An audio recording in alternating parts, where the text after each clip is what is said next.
Champion of category. Gold medal goes to from number 82, Ranjit from Parallur district.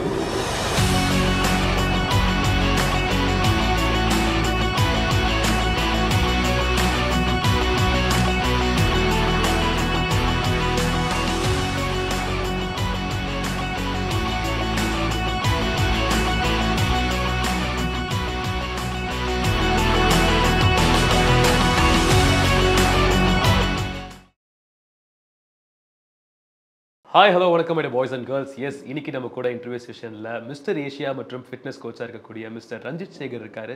Body building fitness பற்றி நிறைய விஷயம் அவர்கிட்ட கேட்டு தெரிஞ்சுக்க போகிறோம். வணக்கம் brother, welcome to my show. எப்படி இருக்கீங்க? நல்லா இருக்கேன். நீங்கள் எப்படி இருக்கீங்க? Super, thank you. பேசிக்காக உங்கள் ப்ரொஃபைல் பார்க்கும்போது சூப்பர், இவ்வளோ ஒரு விஷயம் பண்ணியிருக்காங்க. அண்ட் இந்த இவ்வளோ விஷயம் பண்ணும்போது மல்டிப்புளாக இவ்வளோ விஷயமும் பண்ணிகிட்டு இருக்காங்களே, ஃப்ரீ டைமில் பார்ட் டைம்லன்ற மாதிரி சச் அ கிரேட் திங் பண்ணிகிட்ருக்கீங்க. உங்களை பற்றின ஒரு செல்ஃப் இன்ட்ரடக்ஷன். ஹாய், நீங்கள் சொன்ன மாதிரி myself Ranjith, mister Asia. என்னோடய நேட்டிவ் வந்து சிதம்பரம். ஸோ நான் சென்னைக்கு வந்து வேலை தேடி வந்தேன். ஸோ பாஸ்ட் 12 இயர்ஸாக சென்னையில் தான் இருக்கேன். ஐடி கம்பெனியில் ஒர்க் பண்ணுறேன், ஆஸ் வெல் ஆஸ் ஒரு ஃபிட்னஸ் கோச்சாகவும் இருக்குது. ஃபிட்னஸ் கோச் ஒரு பக்கம், பாடி பில்டிங் பண்ணிகிட்ருக்கீங்க, அண்ட் இது போக ஒர்க்கும் சரி, இவ்வளோ விஷயம் பேலன்ஸ் பண்ணுறீங்க. How struggle it is? எப்படி இவ்வளோ கஷ்டம் நான் படணுமான்ற மாதிரி நிறைய பேர் இருப்பாங்க. பட் நீங்கள் இதே ஒரு சேலஞ்சாக எடுத்து பண்ணிகிட்டு இருக்கிறதுக்கு ஒரு ரீசன் என்ன? ஆக்சுவலி ஸ்ட்ரகிள்னு சொல்லிட முடியாது இதை. பிகாஸ் ஒர்க்கு ஐடியில் ஒர்க் பண்ணுறது அது வேறு, ஃபிட்னஸ்ன்றது வந்து என்னோடய பேஷன். ஸோ என்னால் வந்து பேஷனை விட முடியல. அதனால் I'm just trying to explore myself in all the way. ஃபிட்னஸில் என்னென்ன வேஸ் இருக்கோ அதில் நான் எக்ஸ்ப்ளோர் பண்ண ட்ரை பண்ணிகிட்ருக்கேன். ஸோ அது எனக்கு இன்ட்ரெஸ்ட்டாக இருக்குது. ஸ்ட்ரகிளாக எனக்கு தெரியல. அண்ட் பார்க்கும்பொழுது பாடி பில்டிங்ன்ற ஒரு விஷயம் இருக்குது, அது நிறைய பேர் பேஷன் பண்ணி சூஸ் பண்ணுறாங்க. நீங்கள் எதனால் இந்த பாடி பில்டிங் சூஸ் பண்ணீங்க? அதனால் யார் இன்ஸ்பிரேஷனாக இருக்கு? இன்ஸ்பிரேஷன் அப்படின்னு சொன்னீங்கன்னா நானே தான். ஏன் அப்படின்னா புல்லிங், அதுதான் ரீசன். ஸ்கூல் டைம்ஸில் நான் ரொம்ப லீனாக இருப்பேன். ஸோ எல்லாமே புள்ளி பண்ணுவாங்க, கிண்டல் பண்ணுவாங்க. ஸோ அப்போல்லாம் பார்த்தீங்கன்னா வந்து பைசப்ஸில் கையில் முட்டை இருக்கணும் அப்படின்னு சொல்லுவாங்க. பைசப்ஸ் எனக்கு புஷ்அப்ஸே எடுக்க வராது. ஸோ நம்மளும் ஏதாவது பண்ணணும், நம்மளும் நம்ம ஃபிசிக்கை சேஞ்ச் பண்ணணும் அப்படின்னு ஸ்டார்ட் பண்ணது தான் ஜிம்முக்கு போகிறதுக்கு. தென் அதுக்கப்புறம் நிறைய தமிழ்நாடு பாடி பில்டர்ஸ் என்னோட இன்ஸ்பிரேஷனாக இருந்தாங்க. அவங்கள பார்த்து நம்ம காம்படிஷன் பண்ணணும், அடுத்த லெவல் போகணும் அப்படின்னு ஸ்டார்ட் ஆனது தான். ஓகே, இவ்வளோ விஷயம் பண்ணும்போது நம்மக்கிட்ட எவ்வளோ தான் சப்போர்ட் இருந்தாலுமே, ஃபிசிக்கல் சப்போர்ட், மென்டல் சப்போர்ட் இருந்தாலும் நம்மளை சுற்றி இருக்கிற ஆட்களோட சப்போர்ட் முக்கியம்ல. கண்டிப்பாக. உங்களுக்கு எந்த மாதிரி பர்சன்ஸ்லாம் உங்களுக்கு ரொம்ப சப்போர்ட்டாக இருந்தாங்க? ஃபஸ்ட் அண்ட் ஃபார்மோஸ்ட் வந்து எல்லாருக்குமே எந்த ஒரு விஷயம் பண்ணாலுமே மெயின் மேஜர் சப்போர்ட் வந்து ஃபேமிலி தான்.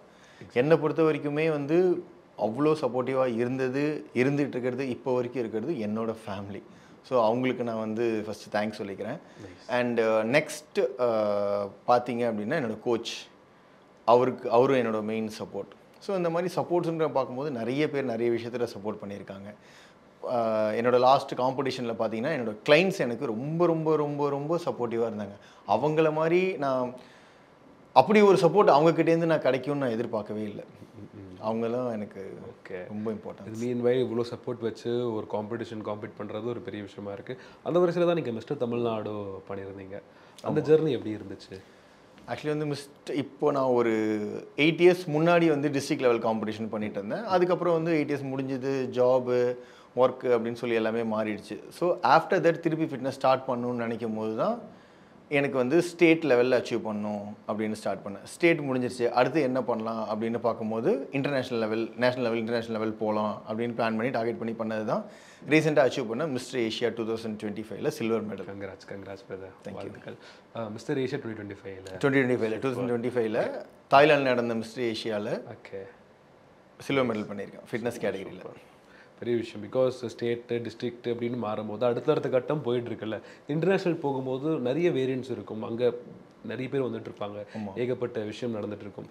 இங்கே இந்த ஏஷியாவில், மிஸ்டர் ஏஷியாவில் நான் பார்த்த ஒரு வியந்த விஷயம் இது, அங்கேருந்து ஒரு எடுத்துருக்கக்கூடிய ஒரு லெசன் இதுதான் என்ன சொல்லுவீங்க? இந்த திங் இஸ், நான் ஒரு 2022 வந்து மிஸ்டர் வேர்ல்டு காம்படிஷன் தாய்லாந்து நடந்தது. அந்த காம்படிஷனுக்கு நான் வந்து போயிருந்தேன், ஜஸ்ட் விசிட்டராக பார்க்க போயிருந்தேன். ஸோ என்னோட மென்டர் மிஸ்டர் அரசு மோகனகுரு அவரோட ஹெல்ப்பால் நான் அங்கே பார்க்க போயிருந்தேன். அங்கே பார்க்கும்போது தான் தெரிஞ்சுது மென்ஸ் ஃபிட்னஸ் ஃபிசிக் அப்படின்னு சொல்லிட்டு ஒரு கேட்டகரி இருக்குது. ஓகே, அதுக்கு தெரியாது. அதுக்கு முன்னாடி வந்து நமக்கு தெரியாது, இந்தியாவில் அவ்வளோ அவேர்னஸ் கிடையாது அந்த கேட்டகரி. அண்ட் மோரோவர் இந்தியாவிலேருந்து யாருமே பார்ட்டிசிபேட்டே பண்ணல. இந்தியாவிலேருந்து வின் பண்ண அந்த மென்ஸ் ஃபிட்னஸ் ஃபிசிக் கேட்டகரியில் வின் பண்ண செகண்ட் பர்சன் நான் தான். ஓகே. ஃபர்ஸ்ட் பர்சன் பார்த்தீங்கன்னா உங்க எல்லாருக்குமே தெரிஞ்சிருக்கும், அவர் மகாபாரதத்தில் திருதராஷ்டிரனா நடிச்சிருப்பாரு.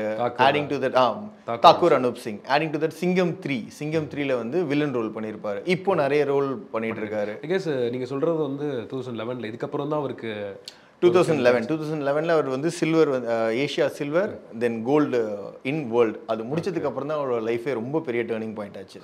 Then he came to know, he just explore his success in each and every field, every opportunity he got.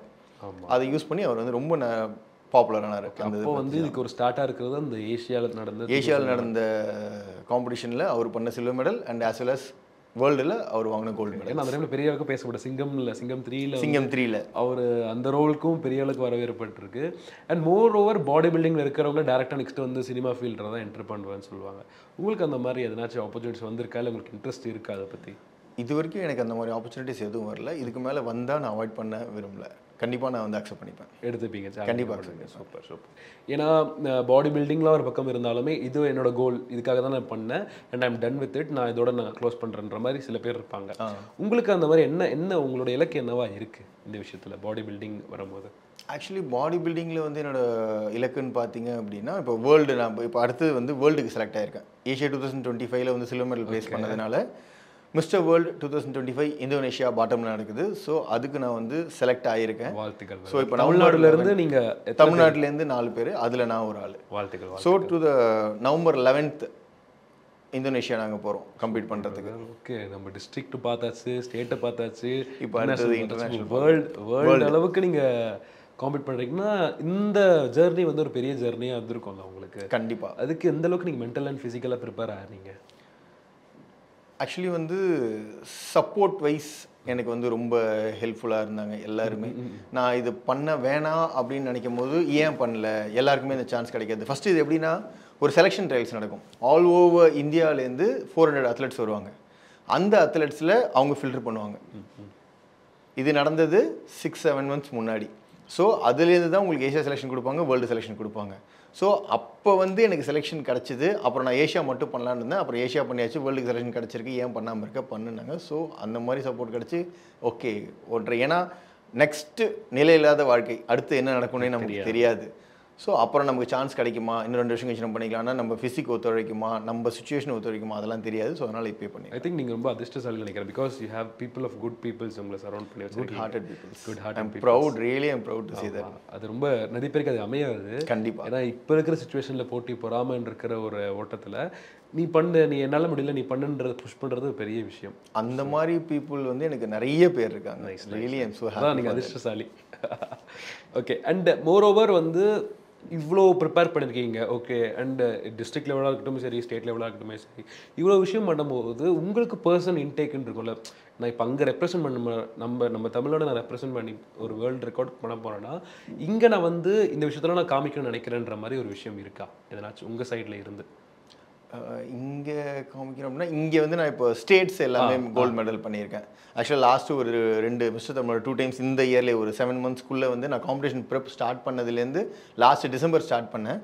இந்த ஜேர்னியில் வந்து பார்த்தீங்கன்னா 2 Tamil Nadu silver medal, gold medal, 2 தடவை கோல்டு மெடல் பண்ணியிருக்கேன். அண்ட் ஏஷியாவில் சில்வர் மெடல் பண்ணியிருக்கேன். ஓகே. இப்போ அடுத்து வர்ற காம்படிஷன்ஸில் கான்சன்ட்ரேட் பண்ணியிருக்கேன். கண்டிப்பாக மெடல் நமக்கு தான், அதுக்கு கேரண்டி நாங்கள். ஏன்னா அவ்வளோ பீப்புள்ஸ் உங்களுக்கு சப்போர்ட் பண்ணியிருக்காங்க. இங்கே சுற்றி இருக்கிற ஆட்களை தாண்டி இப்போது கண்டிப்பாக நிறைய சப்போர்ட்டர்ஸ் வரப்போகுது உங்களுக்கு, அது மட்டும் ஃபார் ஷுவர். அண்ட் மோரோவர் உங்களோட இன்ஸ்டா ரீலில் நாங்கள் பார்த்த ஒரு வியந்த விஷயம் பார்த்தீங்கன்னா, நீங்கள் ஒரு காம்படிஷனில் வந்து ஒரு டிஃப்ரெண்ட் கைண்ட் ஆஃப் போசஸ் பண்ணியிருந்தீங்க, ஒரு பாட்டுக்கு பண்ணியிருந்தீங்க. ஆக்சுவலாக அது என்ன ரீல், யாரோட ஐடியா, எதனால் பண்ணியிருந்தீங்க அதை? ஆக்சுவலி சொல்லணுன்னா நான் வந்து கமல் ஃபேன். தீவிரமான ஒரு கமல் வெறி. தீவிரமான கமல் ஃபேன் நான் இந்த மாதிரி இந்த கேட்டகரியில் மென்ஸ் ஃபிட்னஸ் ஃபிசிக் கேட்டகரியில் கம்ப்ளீட் பண்ணணும்னு நினைக்கும் போது கமல் சாரோட சாங் வச்சு தான் நான் பண்ணணும் அப்படின்றது என்னோட எய்ம். ஸோ எல்லாமே என்ன பண்ணுவாங்கன்னா ஃப்ளெக்சிபிலிட்டியை அதில் ப்ரூவ் பண்ணுவாங்க. ஸோ ஃப்ளெக்சிபிலிட்டியை ப்ரூவ் பண்ணிட்டாங்க. ஃப்ளெக்சிபிலிட்டி தான் எல்லாரும் ப்ரூவ் பண்ணாங்க. எல்லாரை விட நம்ம யூனிக்காக தெரியணும் அப்படின்னா என்ன பண்ணலாம் அப்படின்னு நான் யோசித்தேன். நான் போட்டிருந்த காஸ்டியூம் இது வந்து இந்தியாவோட ஸ்டேட்ஸ்லேருந்து ஒரு ஸ்டேட்லேருந்து ஒரு இதை நான் எடுத்துக்கிட்டேன். ஃபர்ஸ்ட் திங் முண்டு, கேரளாலேருந்து நான் அந்த முண்டு நான் எடுத்துட்டேன். வேறு பண்ணியிருந்தீங்க. அடுத்தது வந்து ஸ்வாட் ஃபைட், ஸ்வாட் போசஸ், அது வந்து மகாராஷ்டிரா அண்ட் பஞ்சாபில் அது ஃபேமஸ்ஸு, ஸ்வாட் ஃபைட் ஃபேமஸ்ஸு. ஸோ அங்கேருந்து அதை எடுத்துக்கிட்டேன்.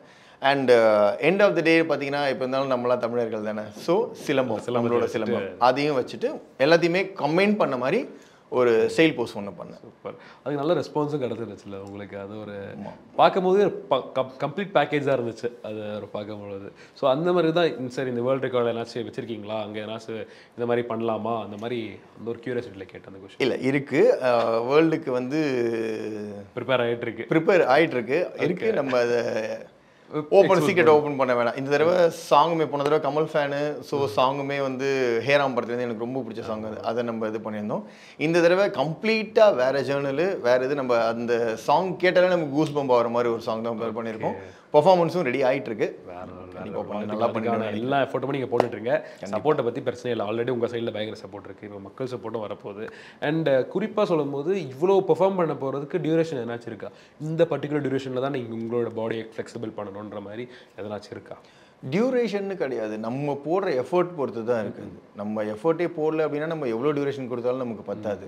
ஸோ நம்ம எந்த விதத்தில் பாசிட்டிவாக எஃபர்ட் போடுறோம், நம்மளை கைட் பண்ணுறவங்க எப்படி இருக்காங்கன்றது பொறுத்து தான் அது இருக்குது.